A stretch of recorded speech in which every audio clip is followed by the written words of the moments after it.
Hi! Welcome to Sankari series channel. நம்ம இந்த வீடியோவில் பருப்பு போலி எப்படி செய்யலான்னு பார்க்கலாம். 2 கப் மைதா சேர்த்துக்கலாம்.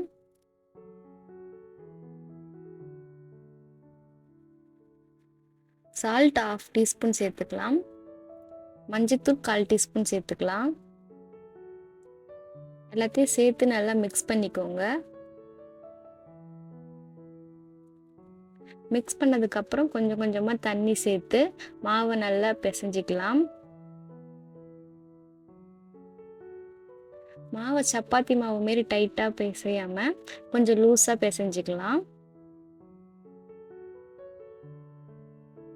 இதுமாரி மாவு லூஸாக பிசைஞ்சிக்கோங்க.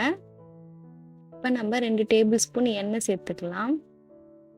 எண்ணெய் சேர்த்து எண்ணெயும் மாவும் மிக்ஸ் பண்ணுற மாதிரி நல்லா சேர்த்து கலந்து பிசைஞ்சிக்கோங்க.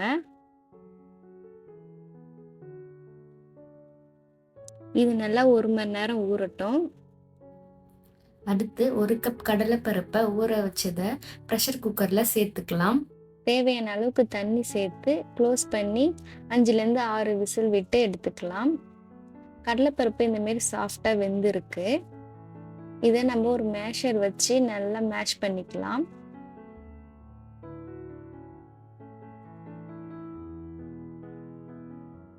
மேஷ் பண்ண கடலைப்பருப்பை தனியாக ஒரு பேனில் எடுத்து வச்சுக்கலாம். 1 கப் கடலைப்பருப்புக்கு நம்ம 1 கப் வெல்லம் சேர்த்துக்கலாம். கொஞ்சமாக தண்ணி சேர்த்து வெல்லத்தை கரைச்சிக்கலாம்.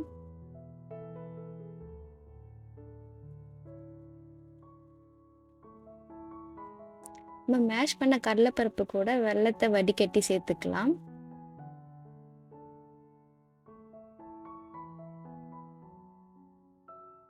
சேர்த்துட்டு இதேமாரி மிக்ஸ் பண்ணிகிட்டே இருங்க. மீடியம் ஃப்ளேமில் வச்சு மிக்ஸ் பண்ணிகிட்டே இருங்க. கொஞ்சம் நேரத்துலேயே இந்தமாரி கெட்டியாகிடும். அடுத்து ஒரு 1/2 டீஸ்பூன் ஏலக்காய் பவுடர் சேர்த்துக்கலாம். 1 டீஸ்பூன் கீ சேர்த்துக்கோங்க. சேர்த்து நல்லா மிக்ஸ் பண்ணிகிட்டே இருங்க. லோ ஃப்ளேமில் வச்சு மிக்ஸ் பண்ணிகிட்டே இருங்க. நல்லா திக்காகிடும். இது ஆறிச்சுன்னா இன்னும் நல்லா திக்காகிடும். உள்ளே வைக்கிற ஸ்டஃபிங் ரெடி ஆயிடுச்சு. அடுத்து இப்போ மாவு நல்லா ஊறி சாஃப்டாக இருக்குது. இதை நம்ம உருண்டை பிடிச்சி வச்சுக்கலாம். கொஞ்சம் கொஞ்சமாக மாவு எடுத்து நம்ம ரவுண்ட் ஷேப்பாக உருண்டை பிடிச்சி வச்சுக்கலாம். இந்தமாரி எல்லாத்தையுமே உருண்டை பிடிச்சி வச்சுக்கோங்க. அடுத்து உள்ளே வைக்கிற ஸ்டஃபிங்கும் உருண்டை பிடிச்சிக்கலாம்.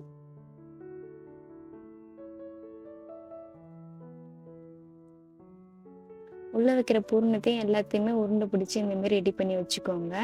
அடுத்து பட்டர் ஷீட்டில் எண்ணெய் தடவி வச்சுக்கலாம். இதேமாரி 2 பட்டர் ஷீட்டையுமே எண்ணெய் தடவி ரெடி பண்ணி வச்சுக்கோங்க.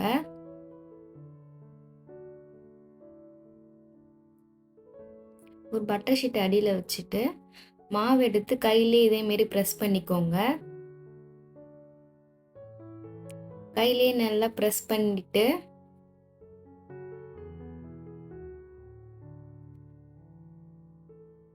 உள்ள வைக்கிற ஸ்டஃபிங்கை வச்சு ஃபுல்லாக க்ளோஸ் பண்ணிக்கலாம்.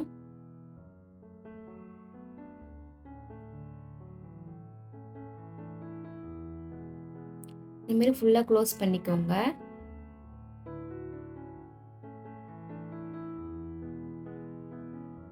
இப்போ இந்த மாவுக்கு மேலே இன்னொரு பட்டர் ஷீட் வச்சுட்டு கையிலே ப்ரெஸ் பண்ணிக்கலாம்.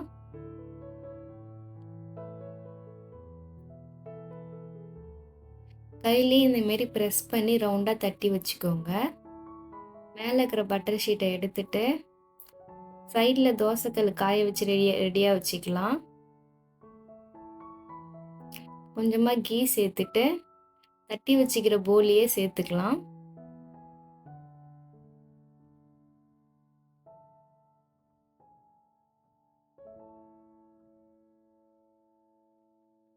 மீடியம் ஃப்ளேம்லேயே வச்சு லைட்டாக கீ சேர்த்து திருப்பி போட்டு எடுத்துக்கலாம். கடலைப்பருப்பில் கால்சியம், அயன், நார்சத்து அதிகமாக இருக்குது. போலி நல்லா சாஃப்டாக உப்பி வருது பாருங்க. பருப்பு போலி இந்தமாரி ட்ரை பண்ணி பார்த்துட்டு எப்படி இருக்குன்னு சொல்லுங்கள். உங்களுக்கு இந்த வீடியோ பிடிச்சிருந்தா லைக் பண்ணுங்கள், ஷேர் பண்ணுங்கள், சேனலை சப்ஸ்கிரைப் பண்ணிக்கோங்க. நெக்ஸ்ட் வீடியோவில் பார்க்கலாம்.